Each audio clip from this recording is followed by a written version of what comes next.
Hey, what's up, guys? Weekly Light here, and today I'm going to be bringing you another team guide for Pit People. I know there hasn't been one in a while, but someone was requesting for a two-player guide, and I decided to make one just for them, whoever that was.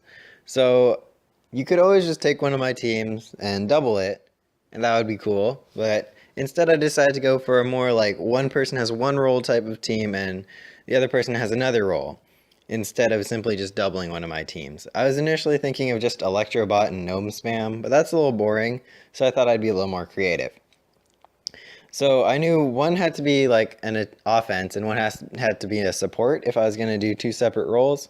So for the offensive one, I picked three pixies and two unicorns or rainbow horses because they produce the highest damage output in the game, I believe, unless they've been severely nerfed. If they have, that I'm a little sad.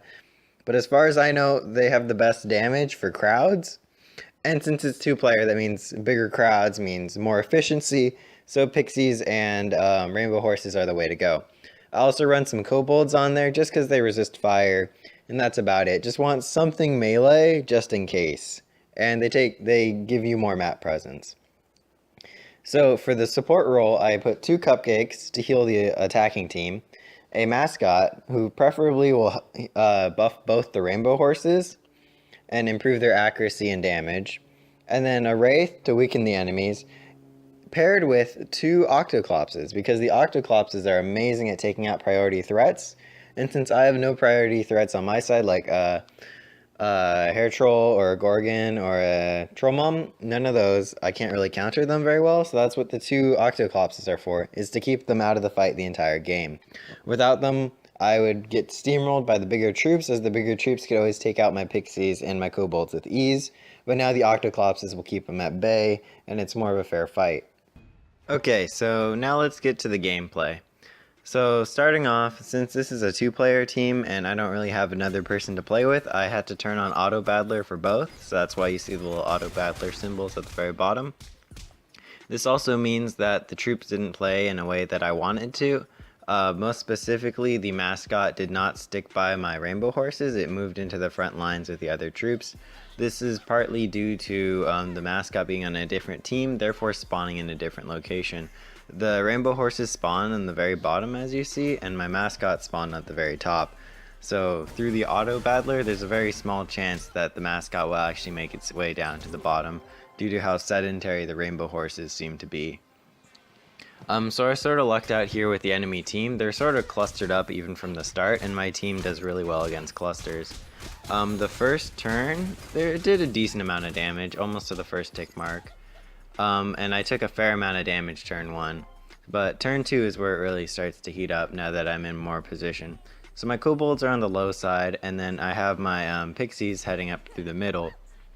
And then I have my more support team up top. You see, if I had it the way I wanted to, I definitely split up the pixies and have the support team more integrated in there.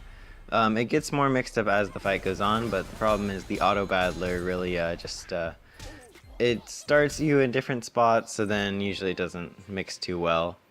The pixies did move up to the top, but I really wanted the mascot to come lower and also one cupcake to come lower if I could be controlling them.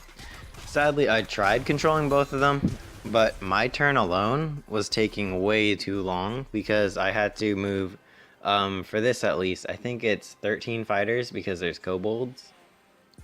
Maybe something more manageable with bigger troops such as troll moms or hair trolls or gorgons or cyclopses would be easier to do, but since I had to move 13 troops, each turn was taking a tremendous amount of time and just really wasn't worth it. So I decided just to turn on the auto battler and see how it did. All in all, some of the turns deal massive amounts of damage as predicted. I'd say probably the octoclopses were a little underwhelming. They might have gotten nerfed a little bit, but it seemed like they were turning things a little less often than I would have liked.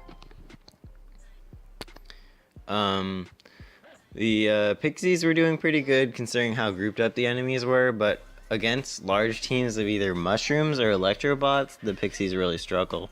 So that's a big downside to this team.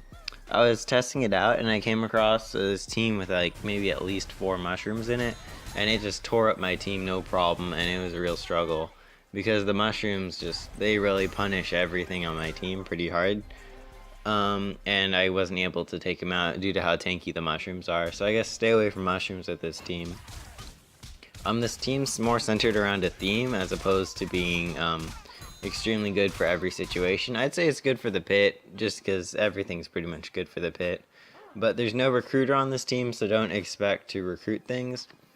But all in all, recruiting with 2 players isn't the best, because you can only recruit one enemy per both of you, so wouldn't recommend recruiting when you're in pairs.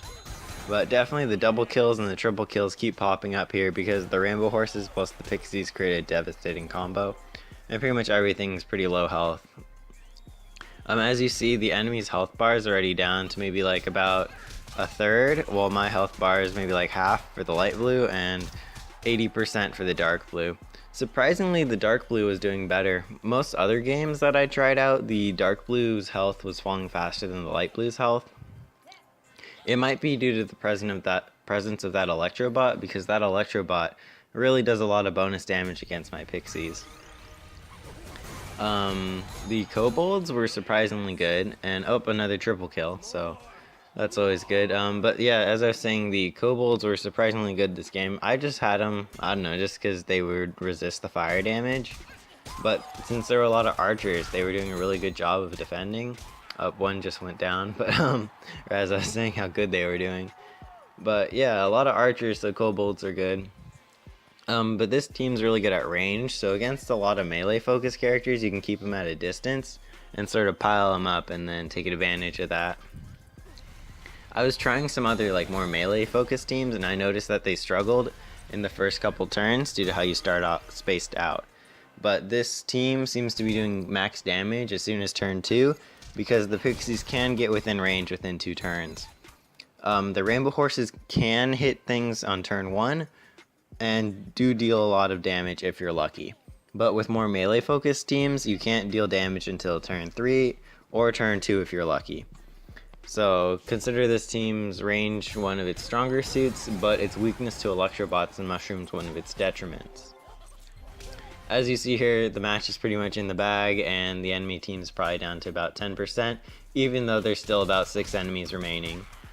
They're probably all super low health, but since I have the auto battler on, I don't really check the health. And I turned the zoom out feature on completely, so you can actually see the entire arena. I love that feature. It's pretty nice. I didn't notice it was an option until the other day when I was looking at it, and I was like, ooh, max zoom out. So now I don't have to worry about the camera panning too much. So as you see there, another triple kill, so it really does deal a lot of damage really quickly. And this battle's pretty much almost over, so I'd like to thank you guys for watching, and don't forget to like, favorite, and subscribe for more Pit People content. If you have any more 2-player team suggestions, leave them in the comments. I'll try to get to them, but yep, thank you again.